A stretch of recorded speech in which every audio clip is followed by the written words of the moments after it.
It's about that time of day again. My name is Joseph. It's Tuesday evening, March the 21st, 2017. Welcome back to your nightly newsletter. We're covering crude oil, S&P, gold, euro, and FDAX this evening. Crude is bearish with an overshoot of a channel low. With the inventory report tomorrow, we'll be watching for a bullish correction using the API levels we found this afternoon. The S&P is bearish with a spike in wedge tonight, and when we combine that with a double down, we have three major areas of interest we're watching closely for tomorrow. Gold is bullish with a spike in channel this evening, and we're watching a key resistance trend line coming down overhead to find the ideal buying opportunities tomorrow. The euro is bullish with a spike in range tonight, but this battle zone will make for an excellent area to look for buying opportunities tomorrow. And we can't forget about the FDAX. The FDAX is bearish with a spike in channel tonight, and we have two support levels on the chart telling us to stay patient for a correction so we can get a better price to sell tomorrow.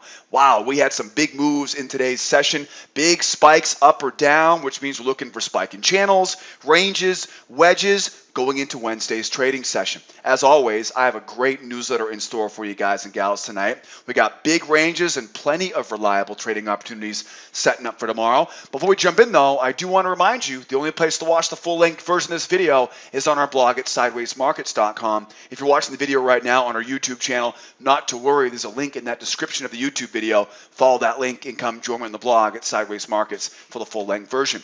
While you're here, don't forget, join the mailing list. I'll send you an email every evening when our nightly newsletter goes live. Follow me on social.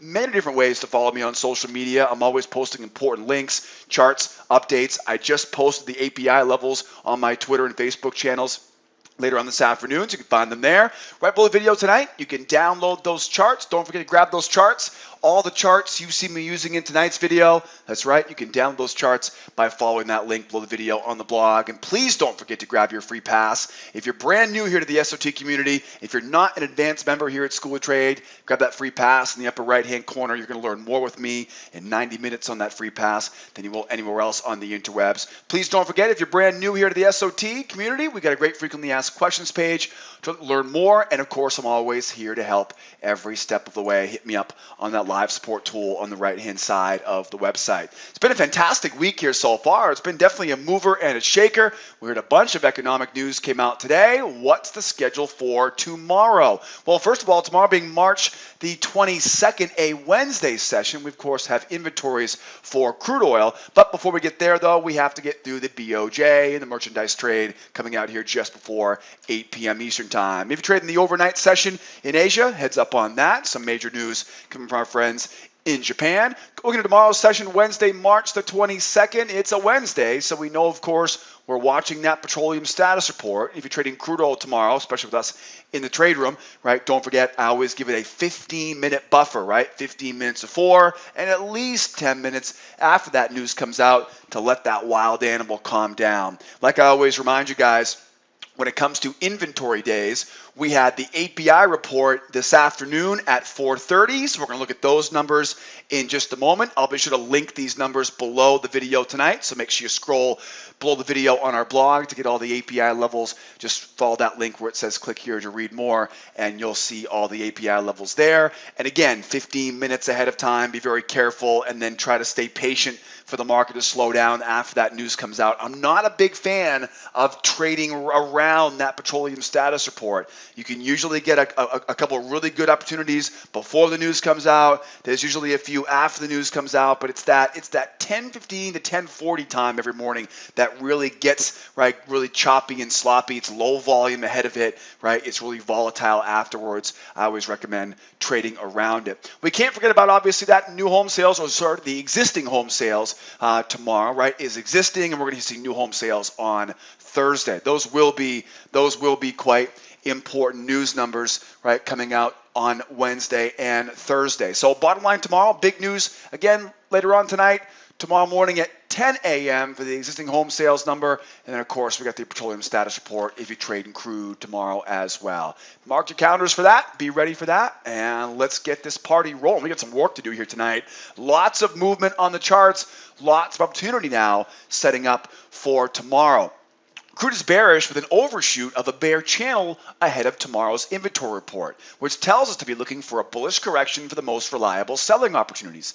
Now remember, whenever we have the inventory report, we know that a bullish correction tomorrow may be strong enough to turn this into a bull market ahead of the news tomorrow morning. Be watching for that in the overnight session. We also want to make sure to avoid trading into those support and resistance levels we got from today's API report, which will be active during tomorrow's session. You'll notice here I posted the inventory numbers in the upper right hand corner. You do not need to write those down. You can copy them and paste them onto your own worksheets. They are linked below tonight's video. Again, on the blog, just scroll down where it says click here to read more, right? You can read more, read the entire commentary, which is always there, by the way. I'm not sure if you realize that, right? But all the commentary is below the video tonight, and those API levels will be posted there. Those are short-term support and resistance. So what you'll see is, right, if, for example, if you're a scalper looking for only a 10-tick target using a 10-tick stop, for example, on crude oil, you'd want to make sure those levels are not going to be in your way tomorrow as you're trying to scalp your way to success, right? More of a swing trader, more of a longer-term position, those levels will, again, they'll be short-term support and resistance. So you'll see a little bit of a bounce here and there from them, right? Enough to make the scalpers a little bit concerned, right? But not enough to deter those long-term traders, right, who are not worried about, a 10 or 15 tick bounce here or there. Most important clue right now, I think, is this long-term bear channel. This is a great example. We saw this last night on the newsletter. We had a very good example last night here, right, of multiple channels, right? That bear channel you can see here, the sellers had a chance twice, right, to sell high, and they ran this market lower. We continue this now with a bear channel. This bear channel, it's okay. It's okay. I would have liked to have had this as a spike in channel, but it really doesn't fit well as a spike in channel. It really doesn't. It really doesn't. The rest of these markets today, you're going to see in a moment, we've got spike in channel, spike in range, spike in wedge. We literally have a collection of different spike and fill in the blank tonight. This one, though, doesn't really fit that way. What it looks like is we have a bear channel, right, with a double overshoot. And right away, the most important clue here right now is that, at least in my opinion, is that double overshoot. That double overshoot, a lot of times double overshoots will basically mean the sellers got everything they were looking for, and now they'll look to take their profit and wait to sell at a much higher price, such as up in that battle zone. You can also see here how the buyers, of course, failed, and of course the sellers are going to use that for their double down. And you can definitely tell that double down it's right around yesterday's low. Yesterday's low, I think it was right up here around 46 or so, right? So we're right around that area where it feels like the bears got their job done. They double overshot the low of that channel. That usually produces a big correction in the opposite direction. We got the double down. They tried to go through it. They couldn't quite get it. This mess, of course, comes from the 4:30 p.m. Eastern Time API report that we get every Tuesday afternoon. And again, the prior low of days sitting right there around 46 as well. So I would imagine this area is going to act as quite a support zone or a support area on this chart right now.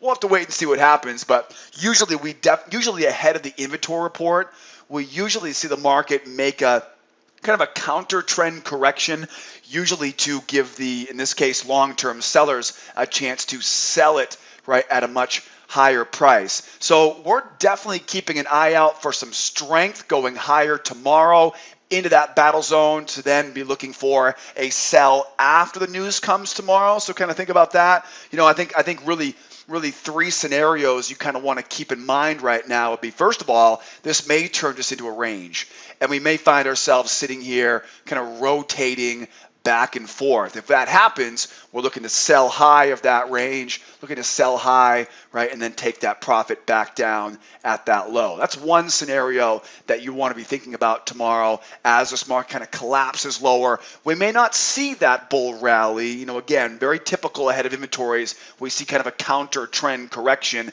that really takes up the whole entire session ahead of the inventory report tomorrow at 10:30 a.m. So one scenario is kind of a spike in range. We don't see enough of that yet, but we'll be watching for that tomorrow. Another scenario obviously would be if we do roll over. If we do roll over, got to be careful we don't sell low. We have that triple down waiting as a target at 47.65. That also lines up right with one of those API levels at 72. So be aware of that support waiting. If we do end up rolling lower here, I always try to imagine now that fake out breakout pullback, right? There's your low. It's that fake out breakout pullback, which we like to do. I don't really like to sell low. So knowing that, for example, right here's a really good example. We come down to the double down, we try to push lower, and look what happens, right? That little pullback snaps back up in because sellers just, they're weary of selling low.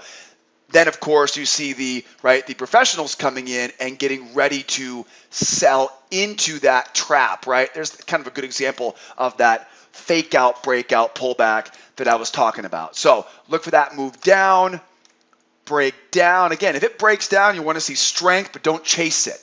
Look for that little trap high and make sure now you're selling high, right? Selling high. Just don't chase after that move lower. The third scenario, maybe kind of 3 and 4, right? Third scenario would be where this market grinds higher, and then eventually kind of collapses under its own weight, breakout pullback, and then we're back down, right, to retest that low. I want you guys to really pay attention to how this market moves higher. We talk about this quite frequently on this nightly newsletter, how to tell the difference or how to predict a market reversal, right? We talked about that. Was it last week or 2 weeks ago? If you missed that newsletter topic, right, the title of the video was how to predict a price reversal. You guys loved it, got a great feedback, got a lot of great feedback from it. It obviously struck a chord with you guys.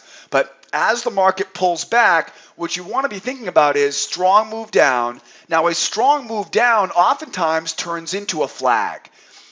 It'll chop, and then eventually, right, it'll kind of, you'll attract enough sellers here to the point where the sellers outnumber the buyers, and this price will collapse back down to retest that low, right? That would be an example of a flag. What I really want you to pay attention to is how I illustrated this price going higher. If there was a moving average on this chart, the moving average would look like this, right? It would kind of be grinding up. It would almost be attached right to the moving average. Now I want you to think about it in terms of this. Strong move down again. Maybe we grind, but then we bam, right? Big, strong move up. This is where what I call the disconnect. You create some good separation above the moving average. That disconnect feels like there's a tug of war match going on between the buyers and the sellers just said, oh, we're done. They let go of the rope, right? It has that feeling of the bears said, all right, cash me out. Here's my chips, right? I'm out of here for the day. And the price jumps higher. We saw this example today on crude oil when it went up and then rolled over, right? At 8 o'clock Eastern time this morning, it had made that roll and that disconnect, right? It was kind of the opposite direction. So we're watching for that disconnect tomorrow if we see strength for the buyers. So kind of scenario 3, again, 3 and 4 would be that kind of grind higher, and then back down. Or, right, if it's a bam, real strong move higher. Again, these happen quite a bit ahead of the inventory report. It's almost as if the sellers are saying, nah, I don't want to sell down here, right? Let's get this price up a little bit higher so later on in the week we can get a better price to sell the market back down. So if we do get that strong break higher, right, big strong break higher, now it becomes a bull market. Now we have that new bull channel. Now we have that new measured move, right? And so on and so forth. And we go in the opposite direction. Obviously, tomorrow is the inventory report. So we have a variable there that we can't quite control. So get to it early tomorrow. Wednesdays are all about early in, early out. You don't want to mess with that inventory report. Now, on to the S&P here. S&P is bearish and trading with a spike and wedge this evening, which gives us the battle zone overhead to look for selling opportunities as well as the target waiting below. One thing to keep an eye on this quadruple down at 30. we always want to beware selling into that quad down, because that's usually where we see the majority of profit taking on a move lower. So make sure this market, if you want to sell through that quadruple down at around that 23.30, make sure you see strength, right, for additional selling opportunities. This is one of many spike environments that we saw. Again, like I said, on crude oil, I really